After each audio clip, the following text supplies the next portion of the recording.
Good morning. Today I'm going to talk about dialysis access. So this is actually a really interesting topic. It's not really well described in medical school. So I think medical students, surgical residents, internal medicine residents will get a lot out of this discussion, but also the common layperson, I think, who's got kidney problems will understand more about dialysis. It's always scary to hear that your kidneys are failing, but that doesn't necessarily mean that you're going to go to dialysis. There's 6 stages of kidney insufficiency.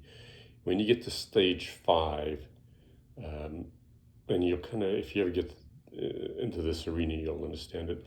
So the 6 stages, stage 5 is where you're really heading towards dialysis. Stage 6 is dialysis. So stage 5, what they call your clearance is about 13-15%. And that's when you start worrying about going on to dialysis soon. So those decisions will be made by your nephrologist, your kidney doctor, and you. But so you can get to stage 5 or earlier stages without any really kind of significant symptoms. So what are the symptoms of kidney failure? Well, think of the kidney. What does it do? It's a filtration system.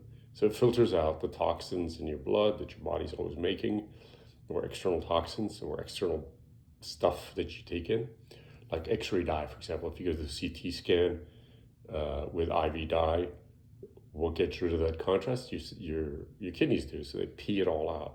And that's why you have to be careful if you're at certain stages of kidney insufficiency, so-called renal insufficiency. If you get a contrast load of X-ray dye, like for CT angiograms, you're going to get about 70 cc's of contrast dye. And so that can tip you over to acute kidney failure where you need dialysis. So that you have to be careful with your kidney function. But generally speaking, most people who have different stages, like 3 or 4 of kidney insufficiency, stage 3 or 4, don't progress to dialysis.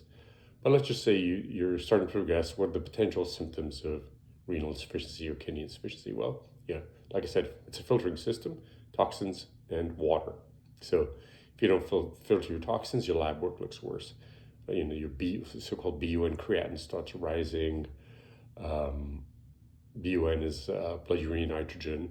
It's a breakdown product of certain things.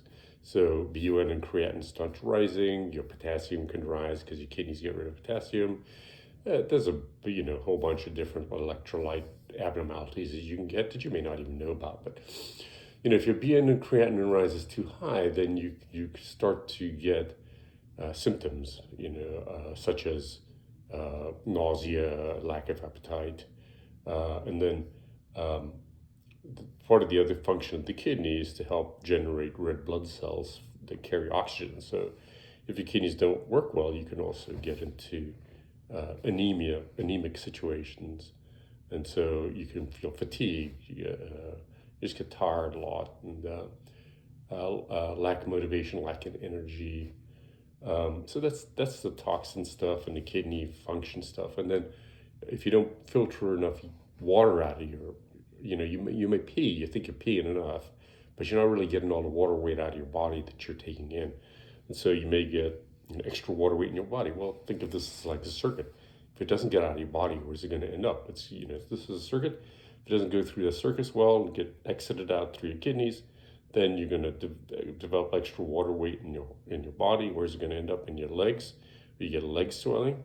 It tends to be symmetrical, maybe a little bit more on the right, but swelling of the lower extremities and shortness of breath, particularly if you lay down flat. Okay, why? Because you got extra water weight. Your heart isn't able to get it out of you, and so you start developing shortness of breath, especially when you lay down, and then lay down and your legs start swelling up. So those are signs and symptoms of kidney disease. When do we as vascular surgeons see you as a patient? Once the kidney doctor, the nephrologist, is worried about you and he's concerned that you might need to go on dialysis, they like to have you come and see us earlier rather than later. Why? If you come to the office and you need to go on dialysis tomorrow, we don't have something available for you in your arm for dialysis, not going to go over that, then we have to put these temporary IVs on your chest wall or in your neck vein, just coming out your chest wall. These temporary IVs, they're called permacaths, or there's a simpler one called a Quinton catheter, which goes straight in. Permacaths, Quinton catheters, the so-called hemodialysis catheters. The advantages of those catheters, you can start using them immediately. The disadvantages is, here's a piece of plastic tubing sticking directly into your vein or tunneled into your vein. And so you have to worry about the risk of infection from these things and other potential problems. And I'll kind of get into that more when I talk about hemodialysis. But so then we have to put these catheters in your chest, and we don't like to leave these things in too long. In fact, we don't like to put them at all, but sometimes we have to because you don't have something available for you for dialysis. So you come and see us early, and then we talk about what are the options. Well, there's blood dialysis and there's peritoneal dialysis. Blood dialysis is, you go into the center, or actually you start CMS, Medicare is starting to pay for this at home, and in select individuals, doing blood dialysis either at a dialysis center or home dialysis. But to do that, you have to have something in your arm to use for dialysis.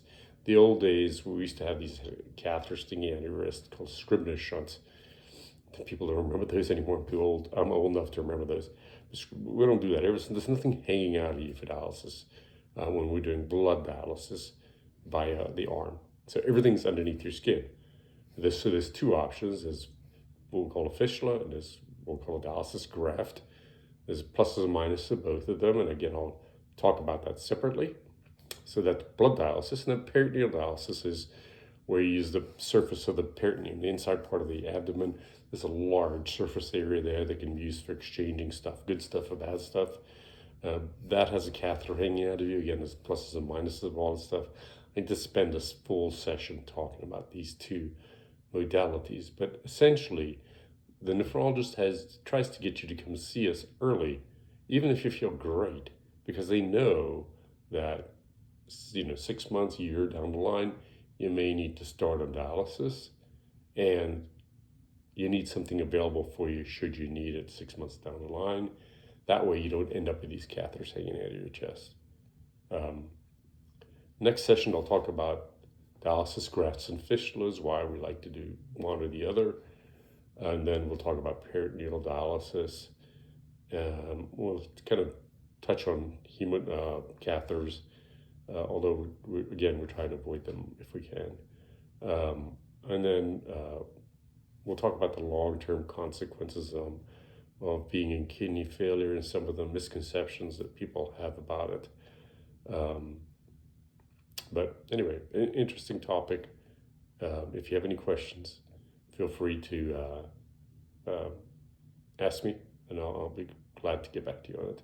If you're on dialysis right now and you have an access in your arm, you have questions about it, feel free to ask me questions. I'll do the best I can. Again, can't address your specific thing, but I can give you some general guidelines, having done this for a long time.